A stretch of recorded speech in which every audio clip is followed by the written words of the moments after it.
ভৌতিক লেখায় আজকে আপনারা শুনতে চলেছেন দিনাজপুরের ভূত।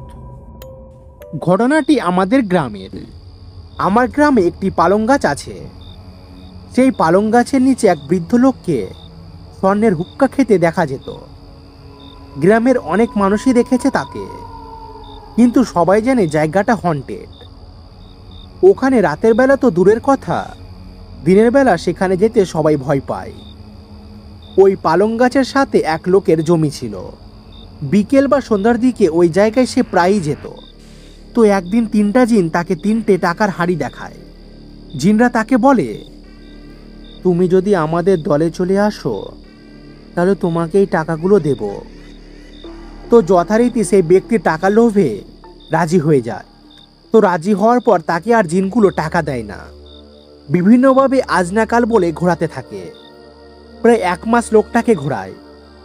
তো লোকটা অবশেষে বিরক্ত হয়ে গ্রামের একজনের কাছে শেয়ার করে যে কিভাবে আমি সেই টাকাগুলো আনবো, এবং একটা জিনিস বলে রাখি, লোকটা যখন জোর করে টাকার হাঁড়ি আনতে যেত তখনই হাঁড়িগুলো মাটির নিচে তলিয়ে যেত। সে কোনো অবস্থাতেই টাকাগুলোকে আনতে পারতো না। সেই লোকটা এসব শুনে তাকে অ্যাডভাইস দিল যে, তুমি একটা কাজ করো, তুমি 3টা গরুর হাট সাথে নিয়ে যাবে। যদি তোমাকে টাকা দিতে না চায় তাহলে তুমি হাঁড়ি 3টির ওপরে গরুর হাড় রেখে দেবে। তো সেদিন সে টাকার হাঁড়ি আনতে গেল। 2টি জিন রাজি হচ্ছিল, কিন্তু একটা জিন কিছুতেই রাজি হচ্ছিল না। তাই সেই লোকটা কাপড় থেকে হাড় বের করে যথারীতি সেই হাঁড়ির উপর রেখে দিল। এইবার আগের বারের মতো হাঁড়িগুলো আর নিচে তলিয়ে গেল না, শুধু কাঁপতে থাকলো এবং জিন 3টা গায়েব হয়ে গেল। তো সে যথারীতি আরাম করে হাঁড়ি 3টে উঠিয়ে নিয়ে আসে এবং একটি ঝোপের ভেতরে লুকিয়ে রাখে এবং বাড়ি চলে যায়। এরপর রাতে তিনি সেখানে আসে এবং হাঁড়ি 3টি নিয়ে নিজের ঘরের খাটের নিচে পুঁতে রাখে এবং তার স্ত্রীকে বলে, এই জায়গাটা সুন্দর করে ভরাট করে দাও যেন কেউ বুঝতেই না পারে। এর পরের দিন একটা ঘটনা ঘটে। সেই লোকটা কোনো কারণে পাগল হয়ে যায়। তখন গ্রামবাসী তাকে সুস্থ করার জন্য একজন হুজুরের কাছে নিয়ে আসে।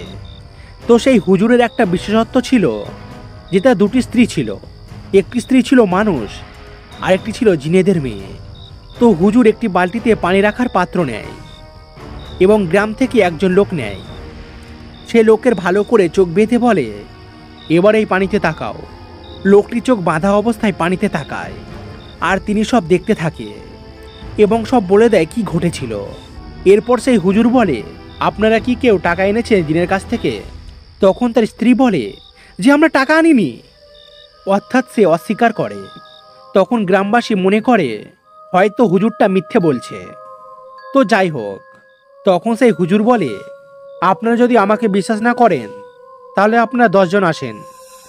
আপনারা যদি এই বালতিটা উঁচু করতে পারেন তাহলে বুঝবেন আমি মিথ্যে বলছি। তো যথারীতি 10 জন আসে। বালতির ভিতরে বাঁশ ঢুকিয়ে 10 জনে ওঠানোর চেষ্টা করে, কিন্তু ওঠাতে পারে না। তখন হুজুর বলে, আমি সেই জিনগুলোকে ধরতে চেষ্টা করতেছি, হয়তো আমি জিনেদের ধরতে পারবো না। তখন দেখা গেল ঘরের ভেতরে যা কিছু ছিল সব উড়ে উড়ে বাইরে পড়ছে, তাও একটি নির্দিষ্ট জায়গাতে। অবশেষে ঘরটা শান্ত হয়ে গেল। তখন হুজুর বলল, আমি ঘরটা শান্ত করে দিয়েছি, কিন্তু টাকা ফেরত দেওয়া না পর্যন্ত ওরা ছাড়বে না। যদি টাকা নিয়ে থাকেন তাহলে ফেরত দিন। এরপর হুজুরকে বিদায় দেওয়া হলো। হুজুরকে বিদায় দেওয়ার পরে ওই লোকটা সম্পূর্ণরূপে পাগল। লোকটির স্ত্রী কিছু কিছু টাকা নিয়ে গ্রামে জমি কিনতে থাকে। তখন গ্রামের মানুষ তাকে বলে, তোমরা হতদরিদ্র, তোমরা জমি কেনার টাকা পাও কোথায়? তখন লোকটার স্ত্রী বলে, আমার ভাইয়ের কাছ থেকে, আরও আত্মীয় স্বজনের কাছ থেকে ধার নিয়ে জমি কিনলাম। এই কথা শুনে গ্রামবাসীরা চলে যায় এবং তারা রাতারাতি অনেক বড়লোক হয়ে যায়। এবং সেই পাগল থাকা লোকটি বাড়ির বাইরে দড়ি দিয়ে বাঁধা থাকতো। আর কিছু মাস পর সেই লোকটি মারা যায়। তো এই ছিল আজকের গল্প। যদি ভালো লাগে তাহলে একটি লাইক দিয়ে দেবেন আর অবশ্যই পাশে থাকা বেল আইকনকে ক্লিক করে দেবেন।